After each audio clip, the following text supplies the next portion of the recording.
Assalamualaikum warahmatullahi wabarakatuh. Perkenalkan, saya Krismati Baram dengan NIM 0491457761 UPBJJ Kota Samarinda. Di sini saya akan menjelaskan praktik tugas 3 pemrograman berbasis web, yang dimana kita diminta untuk melakukan migrasi pada tugas 2 atau tugas 1 ke Vue.js yang awalnya kita menggunakan JavaScript ya. Nah, di sini kita lanjut saja. Ini seperti ini tampilannya untuk Vue.js. Jadi teman-teman bisa dilihat. Nah, ini perbedaan utama dari native HTML dan JavaScript. Dengan JVS itu adalah pada susunan foldernya. Di sini teman-teman bisa lihat susunan foldernya. Itu berbeda dengan HTML. Native pada biasanya ya, yang kemarin itu kan yang ada di tugas DU atau tugas 1 itu. Kita taruh aja semua filenya selama dia di dalam satu folder. Tapi kalau di sini lebih tertata gitu. Di sini saya akan jelaskan sedikit bagian-bagian folder pada Vue.js.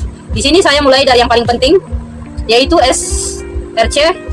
Nah, SRC ini singkatan dari source ya, atau sumber. Nah, di sini source ini terdapat beberapa folder sesuai dengan fungsinya. Yang di sini teman-teman bisa lihat ada nama aset, komponen, JSON, router, dan juga view. Nah, kita akan jelaskan satu persatu. Di sini kita jelaskan pertama adalah aset. Aset ini adalah berisi file-file statis seperti logo, gambar, atau bahkan CSS. Jadi beberapa file yang memang yang diubahnya tuh lewat folder. Kita lanjut ke folder selanjutnya, yaitu komponen. Komponen ini berisi navbar yang juga folder yang ada di website teman-teman. Jadi cara kerjanya itu kalau sebelumnya di HTML, native atau JavaScript itu NKB dan footer. Footer itu jadi satu di halaman website. Sedangkan di views kita buat terpisah. Tujuannya apa? Tujuannya supaya ketika suatu halaman itu berpindah ke halaman lainnya, maka tidak perlu memuat ulang dari navbar sampai ke folder. Cukup halaman utamanya saja. Misalnya kayak kita ke halaman stok barang. Kalau di HTML sebelumnya itu stok barangnya dia masih tepat memuat navbar dan juga folder di sebuah halaman website. Sedangkan views itu tidak perlu ditambahkan, cukup buat satu navbar. Jadi bisa dipakai ke semua halaman gitu. Nah, kita akan lanjut ke JSON. Nah, teman-teman bisa dilihat JSON ini berisi file JavaScript yang kita buat dari tugas DU atau tugas 1 sebelumnya. Kenapa JSON itu? Karena views cara kerjanya adalah reaktif. Nah, karena dia reaktif, kita perlu namanya objek notation.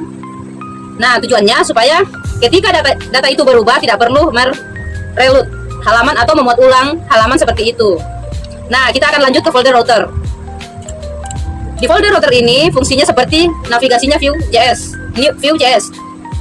Itu yang bikin website lebih cepat karena semua aturan aturan routing itu sekali ditulis di sana lalu otomatis dipakai ke seluruh halaman. Beda dengan native itu, kita perlu mengetik satu persatu halaman jika ingin mengakses ke halaman lainnya. Jadi seperti itu ya untuk fungsi router. Nah, sekarang kita lanjut ke bagian utama Vue.js, yaitu view. Nah, di sini teman-teman bisa lihat ya, di view ini terdapat 4 halaman utama, yaitu yang pertama dashboard, login, stock, dan juga tracking. Nah, karena tugas 2 itu kita masih pakai native, jadi saya melakukan migrasi secara manual di sini. Jadi bukan hasil copy paste. Jadi harus menyesuaikan dengan format penulisan kode di Vue.js. Ya, seperti ini ya. Misalnya di halaman login, teman-teman bisa lihat kalau di HTML di native itu pasti ada yang namanya tag pembuka HTML ya. Kalau di Vue.js itu tag pembukaan itu template. Terus HTML-nya di mana? HTML-nya tuh ada di indeks di sini. Di sini semua dipanggil, nanti teman-teman cukup membuat indeks HTML tuh seperti ini. Ya, jadi tidak perlu awal membuat membuat website. Jadi cukup memanggil seperti ini saja. Cukup memanggil scriptnya dan juga frameworks jika teman-teman menggunakannya ya. Nah, teman-teman mungkin nanya kok bisa indeks HTML ini bisa memanggil websitenya. Di bagian folder views itu karena Vue.js ini bekerja sebagai SP atau single page application. Maksudnya adalah di native itu biasanya kita menampilkan indeks HTML untuk menampilkan halaman utama seperti login atau membuat langsung dashboardnya.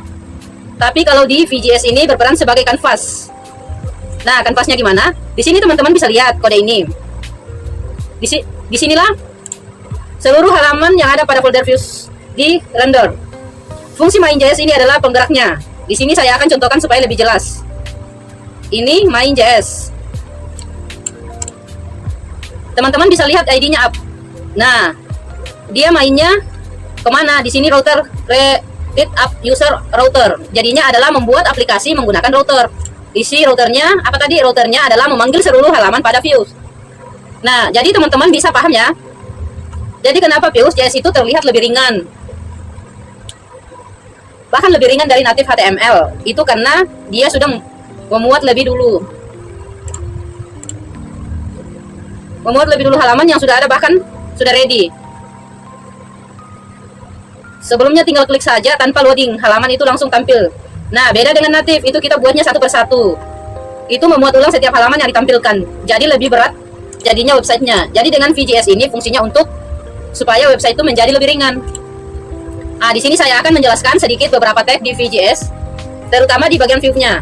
Nah, di sini kita akan lanjut saja. Misalnya di sini saya mau menjelaskan bagian stok ya. Di sini teman-teman, tadi lihat ada template ini ya. Kalau di HTML itu kan dia langsung dari tag HTML. Jadi di Vue.js dibagikan view itu menggunakan template. Template ini apa? Template ini adalah membungkus kode HTML kalian. Jadi seperti div. Lalu beberapa fitur option atau mungkin button itu semua dijadikan satu di dalam template. Apapun itu yang seperti itu, seperti bilang itu. Kan kalau di HTML itu kan bisa kita perlu mengetik dari awal HTML sampai ke penutupnya. Tapi kalau di sini kita cukup satu template. Lalu masukkan seluruh tag yang diperlukan. Nah, jadi fungsinya template itu seperti itu ya. Kalau JavaScript-nya itu biasa dimasukkan ke bawah. Ya, di sini saya ini ya tujuannya saya. Nah, untuk script-nya ini ada namanya script setup ya. Fungsinya apa tujuannya? Supaya kode ini jadi lebih ringkas ya. Jadi sebelumnya kan kita pasti tuh script untuk fungsi. Satu halaman itu kita pisahkan ke file JS. Di sini kita jadikan satu supaya lebih ringan. Untuk logikanya masih seperti if, sort data, atau reset juga sama, masih sama. Tapi teman-teman bisa cek di bagian sini ya. Di sini kita import semua yang dimulai dari template saja view-nya, lalu framework CSS. Di sini saya menggunakan suite alert, lalu navbarnya dari navbar view, lalu di top data memanggil data bahan ajarnya. Setelah itu kita lanjut ke logika seperti kemarin. Nah, di sini saya masih sama ya logikanya. Untuk logika sort atau filter data ini seperti ini. Parameter A yang dikurangi parameter B menurunkan nilai A sampai Z. Seperti itu ya. Dan untuk reset filter juga masih sama. Jadi hanya membedakan di bagian atasnya saja. Di sini teman-teman bisa lihat sudah saya berikan komentar di sini lebih mudah untuk mempelajarinya. Nah, ini juga sama pada halaman ini. Pada halaman lain seperti login juga sama membedakan penulisannya. Di sini ada beberapa penulisan yang perlu teman-teman ketahui.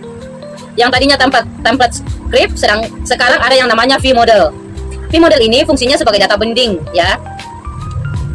Tapi data bindingnya ini berbeda dengan native. Kalau yang native itu satu arah seperti HTML ke JavaScript. Namun untuk Vue model itu dua arah, HTML JavaScript, JavaScript ke HTML. Nah, tujuannya supaya tidak perlu mereload halaman ketika ada perubahan data di bagian JavaScript. Seperti itu ya. Nah, teman-teman bisa lihat di sini ada namanya add-click ya. Add-click ini kalau di JavaScript itu kan tulisannya on-click ya.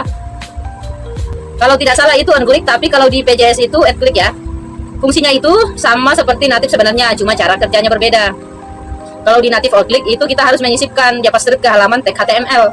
Sedangkan untuk add-click itu tidak perlu. Jadi kita bisa langsung seolah-olah add-click itu bagian dari HTML tersebut. Seperti itu ya. Ya, kita lanjut ke eksekusinya. Di sini untuk running project teman-teman bisa lagi melakukan running seperti biasa ya. Seperti klik 2 kali. Jadi untuk di Vue.js kita perlu beberapa perintah untuk melakukan running project. Di sini saya tunjukkan caranya. Yang pertama teman-teman klik terminal, lalu pilih new terminal. Nah, di sini ketik npm run tab lalu enter. Nah, di sini teman-teman bisa lihat di bagian lokal ada link localhost. Cara untuk membukanya tekan tombol kontrol lalu klik. Nah, seperti ini ya. Untuk tampilan loginnya. Di sini teman-teman bisa buka di browser eksternal. Di sini saya akan uji coba seperti ini ya tampilannya. Teman-teman perhatikan di bawah ini.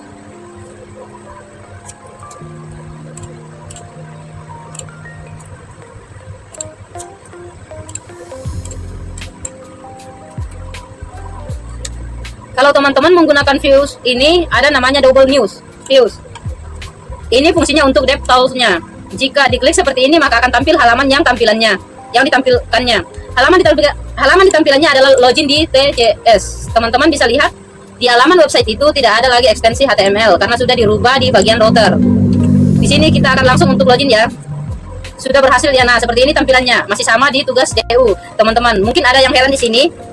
Untuk tugas DU, jika teman-teman perhatikan di project, saya di bagian akbar itu menunya seperti ini. Semisal jika saya mengklik salah satu menu di bawah ini, entah itu informasi bahan ajar, tracking, atau laporan. Kalau di tugas 2 itu kan langsung berupa seperti ini. Misalnya ya, saya akan mengakses informasi benar. Seperti ini penampilan informasi bahan ajar. Teman-teman bisa lihat ya, di bagian akbar itu langsung berubah. Kenapa bisa berubah? Di bagian akbar di folder komponen ini teman-teman bisa lihat ya. Di sini saya menggunakan Vim. Itu digunakan ketika ada beberapa kondisi di halaman tersebut. Vim ini kalau di JS itu sama seperti di JavaScript, seperti if ya.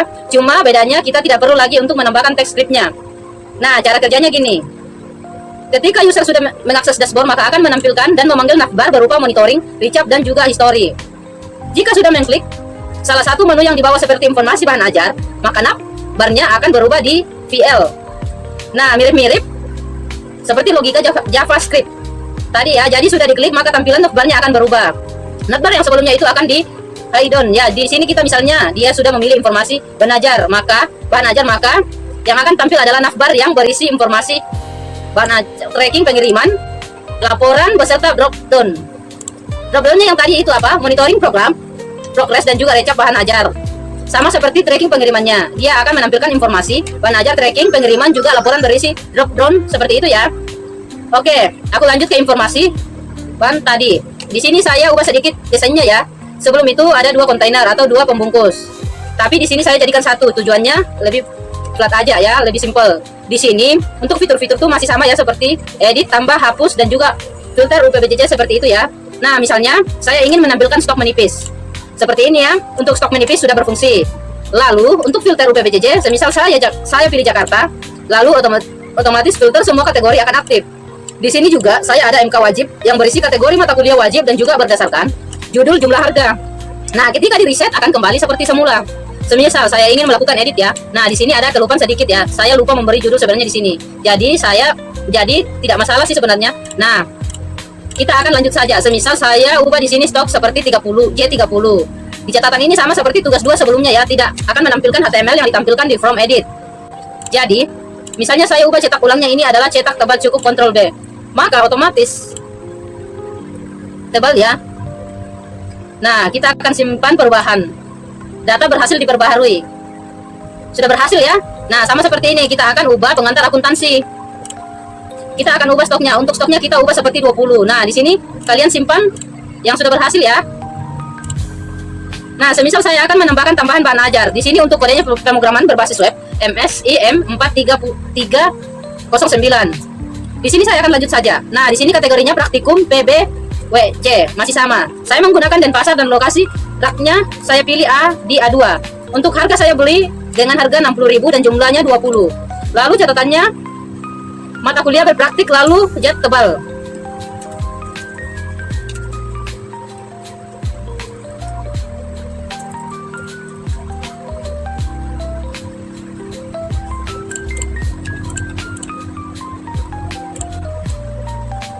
Oke, kita akan simpan. Nah, sudah berhasil ya. Di sini teman-teman bisa lihat data yang saya inputkan tadi sudah berhasil dimasukkan ke tebal. Nah, kita akan lanjut ke tracking pengiriman. Di tracking pengiriman ini masih sama seperti di tugas 2 sebelumnya. Di sini saya akan coba untuk masukkan delivery order yang baru. Di sini saya akan masukkan nama saya.